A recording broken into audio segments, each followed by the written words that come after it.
Hey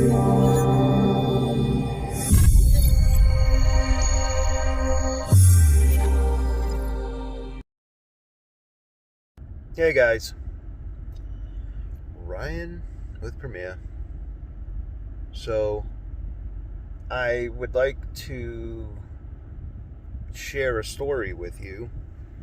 And when I started doing this channel in the beginning, it was just because I wanted to be a show off and show off all my work. But over the years, guys have started following it. It's kind of turned more into like an information channel. How, you guys come to me and say, hey, make videos about this, or what do I do about that? Or I try to share my experiences, good or bad, so, that maybe you guys or someone else watching it stumbles on it and maybe it helps them, or maybe it gives them a different way they can think about it. So here's my story. All right. I have been doing this since 2004. Roughly in 2007, I started doing sport courts. The first real sport court job I did was, for a town or something, was for a local municipality. I did 4 tennis courts for them. And just to give you an example, I did them for $8,000. So you're probably like, what? And these things were a fucking mess. They were absolutely horrendous. But I told the guys, look, I don't have any experience. So my brother and I went out there and we did it. And it was something else, let me tell you. But over the years of honing my skills, we have done hundreds. And now I'm venturing off into another area, which is full construction. We're getting a lot of requests for construction, and I have people in my arsenal for paving companies and trucking companies. So I started thinking it's much easier to do new tennis courts than it is to do old shitty tennis courts, right? So how hard can it be? You get someone to go in, you get someone to do your paving, and all the other shit, and voila. Well, the guy who does my paving is in the middle of purchasing laser grade equipment and or new laser grade equipment, new grading equipment.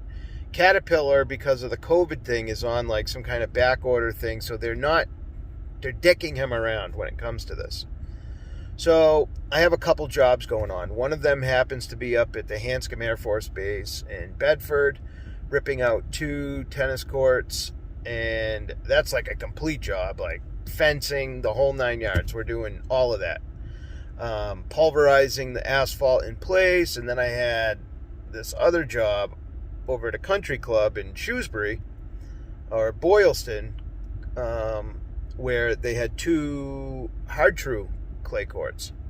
They wanted to pull them out and to replace it with asphalt. They wanted to make them hard courts. Well, actually, it's only going to be one court, and then 2 pickleball courts. So 1 tennis court, 2 pickleball courts, replacing 2 tennis courts. So I have a video, when we kind of did the walkthrough after we got the job, saying we're going to be converting these, blah, blah, blah, blah, blah, blah. And there's some net post videos out there of me on this true clay court pulling out the posts and shit like that. So we get the job, and we've done tennis court jobs before where we just overlay the existing asphalt within the boundaries of the fence.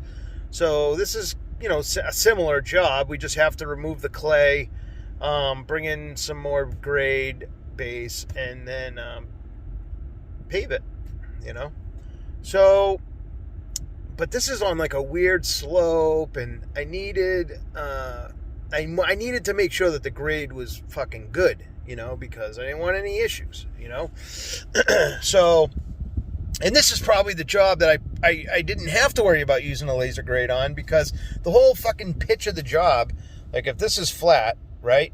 This whole job is like this. It's like tilted, down to the front and up like that. All right, it's tilted like that. So, but again, I wanted to make sure I do it right. So I start calling around. My paver's like, look, we're not going to be able to do the laser grade because I can't get fucking Caterpillar and blah, blah, blah, blah, blah.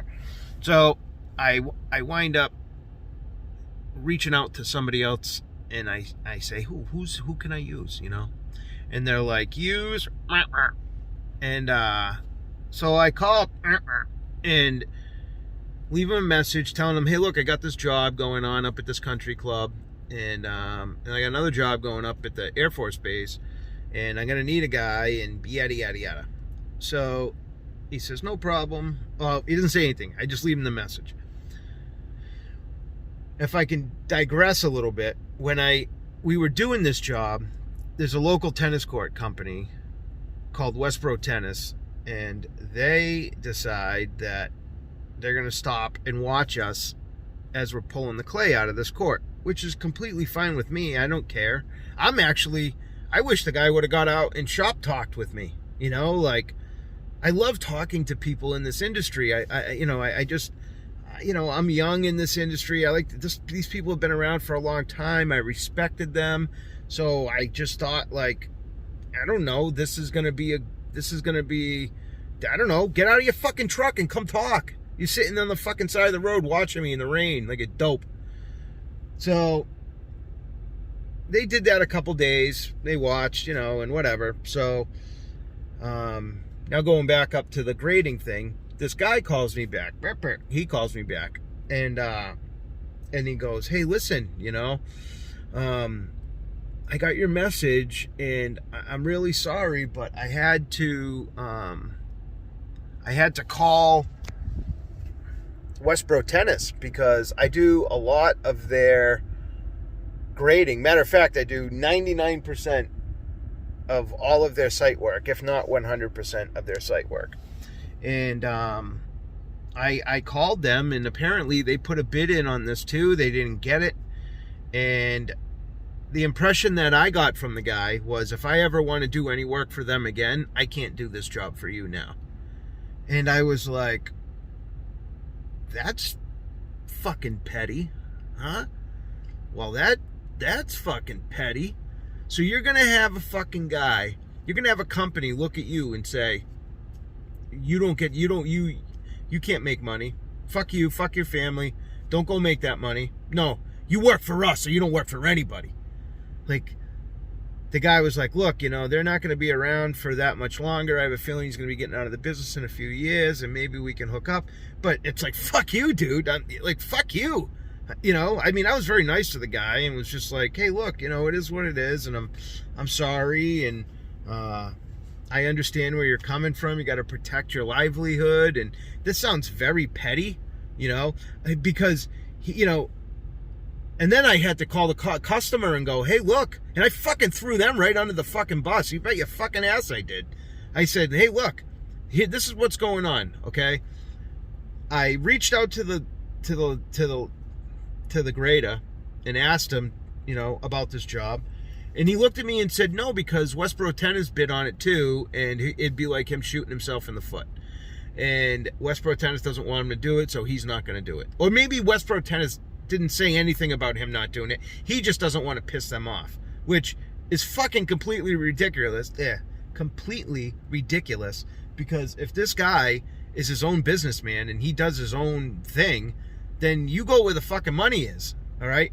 I don't know who this guy, who they are. I mean, I know who they are, and I would be pissed off too. These guys dominated this area for years, 20 years probably. And in the last 5 years, now they got this asshole, me, sneaking in, and all of a sudden, instead of them doing all these municipal jobs in this area, it's like Charlton didn't call us to have their courts done. No, they used Premier Seal. Webster didn't call us to do the tennis courts up at Bartlett or the basketball courts at the lake. Nope, they used Premier. Sturbridge, they didn't. Who did those 2 basketball courts for Sturbridge? It was a warranty job. The Premier did it. I mean, yes, I would be pissed at me too, and I wouldn't want anybody else coming in to my area and starting to do all the work, because, I mean, the ones that I just rattled off are nothing compared to what we've actually done. You know, we're doing this season alone. We're doing big jobs in Quobog. We're doing big jobs in Sturbridge. There's a couple other municipalities around here I can't think of off the top of my head that those jobs would have went to them. So I can see being a little irritated with me, okay, or irritated by my company. I get it. You know, but there are a lot of tennis courts out there. There are so many tennis courts out there. One thing I didn't realize is how many tennis courts are out there. I get calls all day for them. So, you know, stop being so fucking petty. You know, so here we are. Now I'm sitting. So then I got to find some. I tell the people, oh, okay. I mean, okay. I call the place. I go, look, Westboro Tennis said they bid on this job. And the woman said to me, yeah, they were a lot more expensive than you. And I asked them to justify their cost or to give me a breakdown. And they basically cut the communications with me. So I'm like, okay, you know, and she said, look, I'm sorry that this happened. And I thank you for, you know, trying to go out of your way to find somebody to make it happen. You know, so it is what it is, right? So then I call around, and, you know, laser grading is a niche thing. So yeah, anybody can grade, but laser grading is a precision thing. You know, I contemplating buying my own machine, but then now there's no Bobcats available, so you can't even fucking buy one. You know, and this guy refusing to work for me, or them telling him that he couldn't work for me, fucking screwed me so big on this job.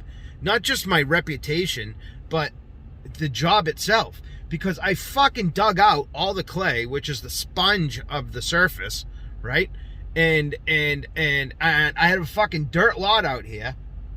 I got a dirt lot out here with, you know, 60 ton of gravel on it or something that I need graded. And then it fucking rains. We get like 4 inches of rain over the weekend. If not 2, 4, whatever. But so this is what my fucking court looks like. Yeah. It's the goddamn Grand Tetons. It's a fucking lake. So these motherfuckers knew exactly what they were doing, putting the fucking job. Because once I had all that opened earth, like, holy shit.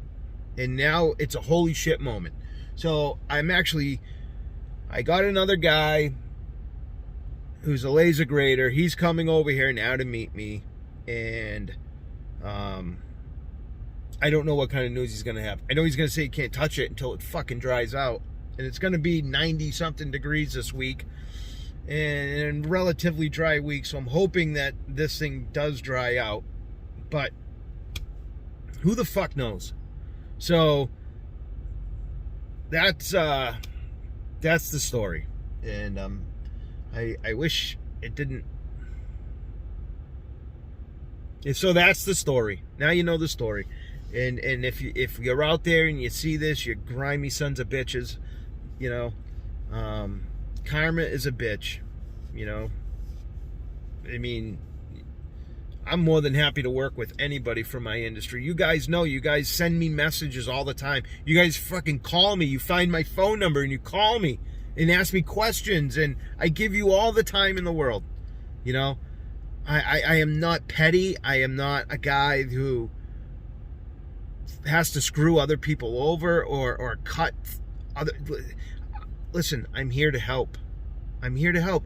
When I'm long gone, I am going to be known as somebody who was a helper, who helped other guys in their industry.